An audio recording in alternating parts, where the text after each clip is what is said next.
Hello guys, मेरा नाम है रवि और स्टडी ग्लो में आपका बहुत बहुत स्वागत है। दोस्तों, आज हम बात करेंगे कि किस तरीके से क्रिस्टियानो रोनाल्डो ने क्या किया है कि मेसी, एम्बाप्पे ऐसे जो बड़े खिलाड़ी थे उनको पीछे छोड़ा है। कैसे पीछे छोड़ा है? जी हाँ दोस्तों, उन्होंने सबसे बड़ी डील साइन करके छोड़ा है। जैसा कि आप जानते होंगे कि स्पोर्ट्स में, ठीक है, अभी जो तीन सबसे बड़ा नाम उभर के आ रहा है या फिर चार कहें तो उसमें से क्रिस्टियानो रोनाल्डो हैं, मेसी हैं, ठीक है, अब एम्बाप्पे हैं, उसके बाद नेमार जेआर आते हैं। पहले नेमार जेआर थर्ड पे आते थे, लेकिन जब ये फुटबॉल जो वर्ल्ड कप हुआ फाइनल तो उसमें एम्बापो को बहुत बड़ा नाम मिला और उनको ये माना जाने लगा कि वो फ्यूचर हैं। मैं आपको बता दूं कि एम्बापे ने क्या किया था, सबसे बड़ी जो डील साइन की थी, ठीक है, वो किसके साथ साइन किया था? पीएसजी के साथ। तो ये माना जा रहा था कि सबसे बड़ी डील है अभी तक की। लेकिन अभी रोनाल्डो ने क्या किया है, अल नसर, ठीक है दोस्तों, एक क्लब है, उनके साथ ये डील साइन की है। 2.5 साल के लिए क्या करेंगे, वहां रहेंगे, उनके साथ खेलेंगे। और उन्होंने जो डील साइन की है दोस्तों, मैं आपको बता दूं कि वो कितना है, लगभग 200 मिलियन यूरो है, या फिर हम ऐसे कहें रुपीज में तो लगभग 1775 करोड़ के आसपास ये डील है। जैसा कि आप जानते हैं कि इनका जो कॉन्ट्रैक्ट था वो मैनचेस्टर यूनाइटेड के साथ क्या हुआ, खत्म हो गया। कैसे खत्म हुआ, ये भी एक बहुत बड़ा रोचक है, ठीक है। देखिए, पहले ये रियल मैड्रिड में थे, उसके बाद जब मैनचेस्टर यूनाइटेड में गए, ठीक है दोस्तों, तो वहां पे क्या हुआ, कुछ टाइम तक खेला, उसके बाद क्या था कि इन्हें वैसा फील नहीं हुआ। इनको लगा कि जो इनको चीट किया जा रहा है वहां पे, मतलब इनको वैसा ट्रीट नहीं किया जा रहा है। ये काफी वहां से नाखुश थे उनके बिहेवियर से, वहां पे जो चीजें चल रही थी। तो क्या होता है कि जो रोनाल्डो होते हैं, एक इंटरव्यू देने आते हैं। उसी इंटरव्यू के दौरान ये बहुत सारी बातें कहते हैं। वहां के जो कोच होते हैं उनको बहुत ज्यादा क्या करते हैं, क्रिटिसाइज करते हैं, बहुत ज्यादा उनको उनके बारे में बुरा भला कहते हैं। वहां का जो माहौल है, वहां वो जो क्लब है उसके बारे में बहुत बुरा भला कहते हैं, और ये बताते हैं कि मैं उस क्लब के साथ मैं बहुत खुश नहीं हूँ, उनके साथ मैं जो मैं सोच के गया था मेरे साथ वैसा ट्रीट नहीं किया गया है, मेरे साथ वैसी चीजें नहीं की गई हैं। तो ये चीजें उन्होंने की थी। उसके बाद क्या होता है दोस्तों कि मैनचेस्टर यूनाइटेड जो है, वहां से क्या आता है, वहां से एक स्टेटमेंट आता है और वो लोग बोलते हैं कि हमने क्या किया है कि जो क्रिस्टियानो रोनाल्डो हैं, हमने इनको पूरी तरीके से फ्री कर दिया है, ये जहां जाए, जहां जाना चाहते हैं ये वहां जाए, ठीक है। उसके बाद दोस्तों क्या होता है कि देखिए, एक तो इनकी फीस बहुत ज्यादा होती है, इनको अफोर्ड करना बहुत मुश्किल हो जाता है। जैसे मेसी हुए, बड़े जो स्पोर्ट्स प्लेयर नेमार हुए, ठीक है, अभी नेमार ने भी बहुत बड़ी डील साइन की थी। तो इनको थोड़ा सा मतलब इनको लेना बहुत मुश्किल होता है, बहुत पैसा चाहिए इनको, क्योंकि ये ऐसे स्टार हैं, ठीक है दोस्तों, ठीक है। तो उसके बाद ये क्या हो, वहां फ्री हो जाते हैं। तो ये क्या था कि ये आना चाह रहे थे, तो इसके बाद इन्होंने क्या किया कि अल नसर के साथ क्या किया, इन्होंने साइन किया। 31 दिसंबर को क्या किया था, ये वहां पे ज्वाइन हो गए थे, ठीक है दोस्तों। मैं आपको एक चीज बता दूं कि जैसा मेसी के बारे में आप जानते होंगे, वो बार्सिलोना से खेलते थे, ठीक है। ये बार्सिलोना क्या है, ये सब क्या है, देखिए ये क्लब है। जैसे हमारे यहाँ पे आईपीएल होता है तो हर एक राज्य का क्या होता है, अपना एक क्या होता है, टीम होती है, वैसे ही वहां पे क्लब होता है, ठीक है दोस्तों। तो जैसे बार्सिलोना है, रियल मैड्रिड है, ये कहाँ के हैं, यूरोप के हैं। और जो रोनाल्डो है वो कौन से देश का क्लब उन्होंने ज्वाइन किया है, सऊदी अरबिया का, ठीक है दोस्तों। मैं आपको बता दूं कि ये जो अल नसर क्लब है, ये 1955 में क्या हुआ था, फॉर्म्ड हुआ था, और अभी तक इसने लगभग 50% से ज्यादा क्या हुआ है, टूर्नामेंट इन्होंने जीते हैं। काफी अच्छा क्लब है ये, ऐसा ऐसा नहीं कि ऐसा वैसा क्लब है। हालांकि ये बात अलग है, ठीक है, कि जो सऊदी अरबिया है वो थोड़ा सा फुटबॉल में अच्छा नहीं है, लेकिन फिर भी आपने देखा होगा कि इस साल फुटबॉल में उन्होंने अर्जेंटीना को भी हराया था। खैर, ये तो मुद्दे पे आते हैं। तो जो जैसे मेसी थे, तो उनका क्या था कि उन्होंने बार्सिलोना को क्यों छोड़ा? दिक्कत ये थी कि टीमें जो होती हैं, जब बड़े बड़े स्टार को क्या करती हैं, कॉन्ट्रैक्ट साइन करती हैं, तो बहुत ज़्यादा पैसा खर्चा करती हैं, बहुत ज़्यादा लोन उठाती हैं।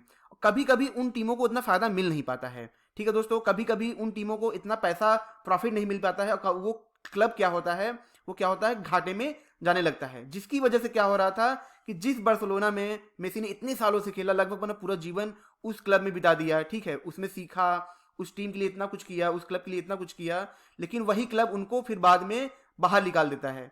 देखिए, किसी झगड़े की वजह से नहीं निकालता है, दिक्कत वहां पे ये होती है कि वो पे नहीं कर पाते हैं। यहां तक कि मेसी, मैं आपको बता दूं कि उनका जो रहता है, लगभग मैं आपको बता दूं 4,000 से लेकर 4,500 इनका रहता है कॉन्ट्रैक्ट, 2 साल 3 साल का जो भी रहता है। तो मेसी उसका आधा ले रहे थे कि मैं अपने क्लब के लिए खेलूंगा, लेकिन फिर भी वो क्लब उनको अफोर्ड नहीं कर सकता था, क्योंकि उनके ऊपर लगभग 1 बिलियन का घाटा था। तो ये सारी दिक्कत होती है। तो जब रोनाल्डो ने मैनचेस्टर यूनाइटेड क्या किया, वहां से उन्होंने छोड़ा, तो सबसे बड़ी दिक्कत थी इनको लेगा कौन। जिस रियल मैड्रिड में उन्होंने बहुत ज्यादा खेला है, बहुत ज्यादा काम किया है, वो उन्होंने खुद उनको लेने से मना कर दिया, क्योंकि वो ले नहीं सकते हैं। देखिए बड़े स्टार का फीस बहुत ज़्यादा होता है, जैसे आप यहाँ पे आमिर खान देखें, अब इनका फीस ही इतना ज़्यादा होता है, अगर मूवी ने 1000-2000 नहीं कमाया तो मूवी फ्लॉप हो जाती है, ठीक है, क्योंकि खुद ही इनका इतना ज़्यादा फीस होता है।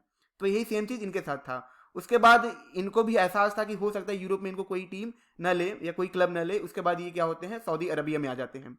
मैं आपको बता दूं कि इनकी एज हो चुकी है लगभग 37, ठीक है। और अभी आपको पता है कि इन जैसे मेसी का सपना था, सबका हर स्टार प्लेयर का सपना होता है कि अपने देश को क्या करे, फीफा वर्ल्ड कप जिताए, लेकिन रोनाल्डो नहीं जिता पाते हैं। मैं भी शायद अभी रिटायर भी हो जाए, ठीक है दोस्तों। उसके बाद ये क्या करते हैं, अल नसर को साइन करते हैं। लेकिन सऊदी अरबिया इतना पैसा क्यों खर्चा कर रहा है, मतलब ये क्लब इतना पैसा क्यों खर्चा कर रहा है, ठीक है, क्यों? देखिए इसके पीछे रीजन है। देखिए मैं आपको बता दूं कि जैसे कतर और जो ये सऊदी है, उसमें बहुत आपस में क्या है, बहुत मतभेद हैं, ठीक है। और दोनों जो देश हैं वो क्या करते हैं, अपने आप को एज ए टूरिज्म के फॉर्म में बहुत आगे लेके जाना चाहते हैं, ताकि वो उनके देश में टूरिस्ट आए। जैसा कि आपको पता है ये बहुत बड़ा एक क्या होता है, इकोनॉमिक ग्रोथ करता है किसी भी देश के लिए। तो कतर ने क्या किया था, 2022 का वर्ल्ड कप उन्होंने किया, ठीक है। तो अब ये भी क्या करें, स्पोर्ट के माध्यम से, जैसे इन्होंने रोनाल्डो को जब हायर किया, तो इससे क्या होगा कि जो इनके फॉलोअर हैं, जैसे रोनाल्डो जितने फॉलोअर हैं देश में, ठीक है, जब वहां पे क्या होगा, जब गेम होगा, जब भी रोनाल्डो उस क्लब के थ्रू खेलेंगे तो बहुत सारे लोग दुनिया के जो उनके जो फैन हैं लोग देखेंगे।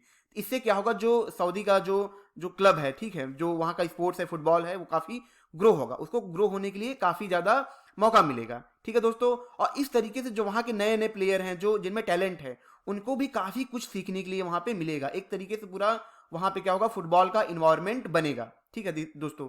और मैं आपको बता दूं, इससे ये भी होगा कि जो सऊदी है उसको टूरिज्म में बहुत ज़्यादा फायदा होगा, ठीक है। वो रोनाल्डो के थ्रू काफ़ी ज़्यादा वो अपने देश को प्रमोट कर सकते हैं, इससे इनको ये भी फायदा होगा, ठीक है दोस्तों। जैसा कि मैं आपको बता दूं कि एक स्पोर्ट प्लेयर की वजह से, ठीक है, उसके देश को जाना जाता है।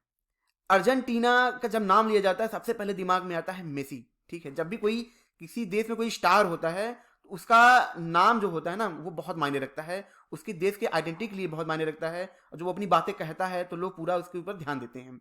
इसी वजह से जो सऊदी है वो रोनाल्डो को हायर कर रहा है, क्योंकि रोनाल्डो हुए, मेसी हुए, इनकी फॉलोइंग बहुत बड़ी है। इनके इंस्टा पे भी आप देखेंगे लगभग 50 400 मिलियन 500 मिलियन के फॉलोअर हैं, इस लेवल पे हैं। तो इनकी फॉलोइंग बहुत बड़ी है।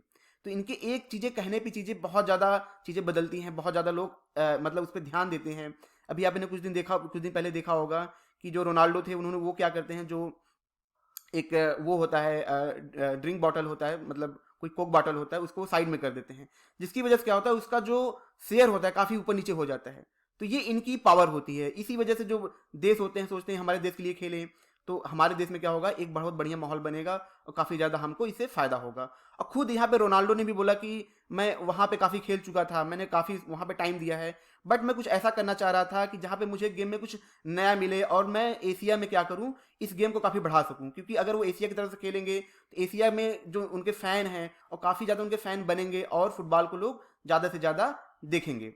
तो दोस्तों ये छोटा सा लेक्चर था जिसमें मैंने बताया कि किस तरीके से जो स्पोर्ट्स है उसकी जो सबसे बड़ी डील है वो रोनाल्डो ने साइन किया है, और इस तरीके से उन्होंने क्या किया है, मेसी को पीछे छोड़ा है, ठीक है। और देखिए मेसी को पीछे छोड़ा है वो तो अलग बात है, पर दोनों खिलाड़ी अपने आप में महान है, ठीक है। तो कंपेयर करना थोड़ा सा वो होता है, ठीक है दोस्तों। अगर ये लेक्चर आपको अच्छा लगा हो तो इसको लाइक करें, कमेंट करें, शेयर करें, ताकि और भी लोगों को इसके बारे में पता चले। सब्सक्राइब करेंगे तो ऐसे लेक्चर आपको बार बार मिलते रहेंगे। मिलते हैं नेक्स्ट लेक्चर में। Thank you so much.